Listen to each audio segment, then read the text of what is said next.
इसलिए वो कहते हैं कि ये गरीब रहेंगे तो अपनी वोट को बेचेंगे, ये गरीब रहेंगे तो लाचार रहेंगे, कमजोर रहेंगे, चीखेंगे, चिल्लाएंगे और फिर आराम से अपनी वोट हमें दे देंगे और हम दोबारा से जो है सरकार बनाएंगे, विधायक बनाएंगे। जो जय भीम का नारा लगाता था वो आज किसका नारा लगा रहा है? आज जय श्री राम का नारा लगा रहा है, नहीं लगा रहा? हाँ लाख जुल्म, हाँ लाख जुल्म मगर कोई बद्दुआ नहीं देंगे। हाँ लाख जुल्म मगर कोई बद्दुआ नहीं देंगे।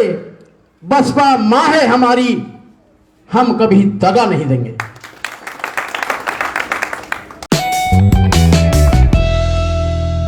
जिनके वजूद होते हैं वो बिना पद के भी मजबूत होते हैं।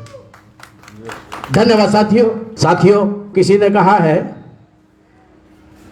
कि वो ताला बेकार है जिसकी ताली न हो, वो ताला बेकार है जिसकी ताली न हो, और वो खाना बेकार है जिसमें थाली न हो, वो बगीचा बेकार है जिसका माली न हो, वो ससुराल बेकार है जहाँ पर साली न हो, और साथियों वो सभा भी बेकार है जहाँ पर ताली न हो।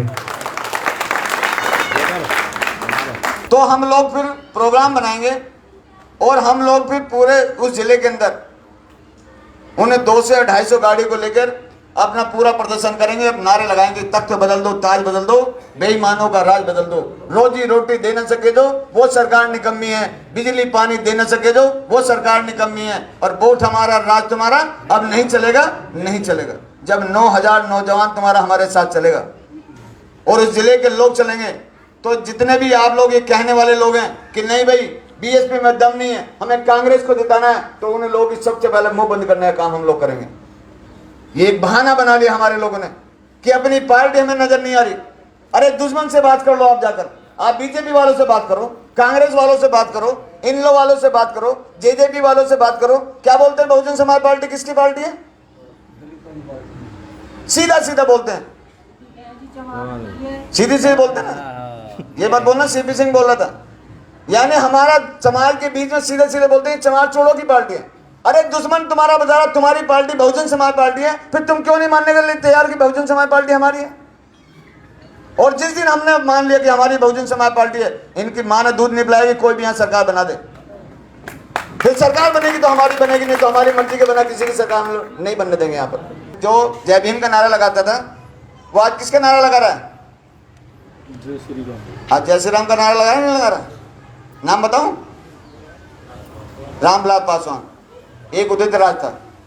जब हम बामसेव का मूवमेंट चला रहे थे तो बोल रहा था भाई ये बामसेव क्या है, परिसंघ बना लिया उसने। सम्मानित साथियों, आज तक जितनी भी सरकारें आप लोगों ने बनाई, आज भी जो जितनी भी सरकारें बनी वो सब अमीरों की सरकार बनी, धन्ना सेठों की सरकार बनी है, बड़े बड़े उद्योगपतियों की सरकार बनी है। और ये बात बिल्कुल सच है कि जब जब गरीब आदमी ने, जब जब गरीब वर्ग ने अमीर की पार्टी को वोट दिया है, अमीरों की सरकार बनाने का काम किया है, तो गरीब और ज्यादा गरीबी की दलदल के अंदर फंसने का काम हुआ है। ऐसा क्यों होता है? एक बहुत ही साधारण सा उदाहरण मैं आप लोगों को देना चाहूंगा। यह अक्सर मैं इस बात को रखता हूं कि मान लीजिए एक कोई धनवान आदमी है, एक करोड़पति आदमी है, उस करोड़पति आदमी के पास कोई दूसरा कोई लखपति आदमी जाता है और वो लखपति आदमी अपने बिजनेस को आगे बढ़ाने के लिए वो उस करोड़पति आदमी से अगर 5 लाख रुपए की डिमांड करता है, इस बात को ध्यान से सुनना अपना और समझना कि जब वो 5 लाख रुपए की अगर डिमांड करता है तो वो करोड़पति आदमी उसको 5 की बजाय 6 लाख रुपया देकर के वापस भेज देता है। दे देता है कि नहीं दे देता है? दे देता है कि कोई बात नहीं, तू बरत ले, ये पैसे यूज कर ले, जब तेरा काम धंधा चल जाए तो हमें वापस दे देना। लेकिन उसी करोड़पति लखपति आदमी से अगर कोई गरीब आदमी अगर पैसे मांगने जाता है और वो 5 नहीं मात्र 1 लाख रुपए भी अगर डिमांड करता है, तो सम्मानित साथियों वो जो अमीर आदमी होता है वो उसको 20-25 हजार रुपए में ही टरकाने की कोशिश करता है और उसके पीछे वो ब्याज की पूंछड़ी भी बांध देता है कि पता नहीं देगा का नहीं देगा। ये एक प्रैक्टिकल एग्जाम्पल है जो अपने गांव देहात के अंदर आप देखते होंगे, आप लोगों का तजुर्बा रहा होगा। तो इसका मतलब क्या है कि अमीर आदमी अमीर के काम आता है, अमीर आदमी गरीब के काम नहीं आता है। वो अपना काम तो निकाल लेता है, लेकिन जब उसको जरूरत पड़ती है तो टाटा बाय बाय कर देता है, वो उसकी औकात दिखाने का काम करता है। तो इसी तरह इन अमीर पार्टियों को हमने शासन दिया, इनके हाथ में सत्ता की बागडोर दी तो सम्मानित साथियों गरीब तो इनको वोट दे देता है, लेकिन फिर ये गरीब की परवाह नहीं करते। क्यों नहीं करते?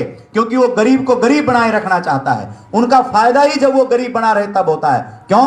कि जब वो गरीब रहेगा तो वो लाचार रहेगा, उसकी जरूरतें बढ़ती जाएगी। अपना एमएलए जो बन जाता है, कोई भी एमएलए बनता है, वो 4.5 साल तक आप लोगों की तरह झांक करके नहीं देखता। वो अमीर पार्टी का उम्मीदवार जो आता है और जो एमएलए बन जाता है, वो आप लोगों की तरफ झांक करके भी नहीं देखता, आपके घरों की तरफ नहीं करवट करके सोता है। सम्मानित साथियों, वो क्यों सोता है? क्योंकि अगर वो आप लोगों के बीच में आएगा तो आप उसको तंग करने का काम करोगे। हो सकता है आप लोग डिमांड रखोगे, वो डिमांड उसकी 1 2 4 पूरी भी करनी पड़ जाए, इसलिए वो आता ही नहीं, वो पूरा गैप छोड़ देता है। क्यों छोड़ देता है? कि जब वो 4.5 साल आप लोगों के बीच में नहीं आएगा तो फिर आप लोग कमजोर होने का काम हो, गरीब रहेंगे, लाचार रहेंगे, आप लोगों की जरूरतें बढ़ेंगी। और जब वो 4.5 साल में दोबारा आएगा तो फिर आप लोगों की जरूरतें इतनी बढ़ जाएगी कि फिर आप लोग चीखेंगे, चिल्लाएंगे, कुछ मांगेंगे, कोई कुछ मांगेगा, कोई पैसा मांगेगा, कोई नौकरी मांगेगा, कोई कुछ मांगेगा। तो सम्मानित साथियों, जब छोटी मोटी चीज जब आप उनसे दोबारा मांगोगे तो फिर वो आपको देने का काम करेंगे और आप लोगों की वोट को खरीद के वो दोबारा विधायक बन जाएंगे। लेकिन आप लोगों के बाद वो सौदेबाजी कर रहे हैं, वो गरीब रख रहे हैं जानबूझकर। अगर आप लोगों के काम कर दिए और आप अमीर हो गए तो सम्मानित साथियों, हो सकता है कि फिर आपकी जरूरतें ना रहें, आप उनके सामने चीखोगे नहीं, चिल्लाओगे नहीं, रोओगे नहीं, आपकी लाचारियां अगर खत्म हो गई तो फिर हो सकता है कि आप लोगों को खरीद ना पाए वो लोग। इसलिए वो कहते हैं कि ये गरीब रहेंगे तो अपनी वोट को बेचेंगे, ये गरीब रहेंगे तो लाचार रहेंगे, कमजोर रहेंगे, चीखेंगे, चिल्लाएंगे और फिर आराम से अपनी वोट हमें दे देंगे और हम दोबारा से जो है सरकार बनाएंगे, विधायक बनाएंगे।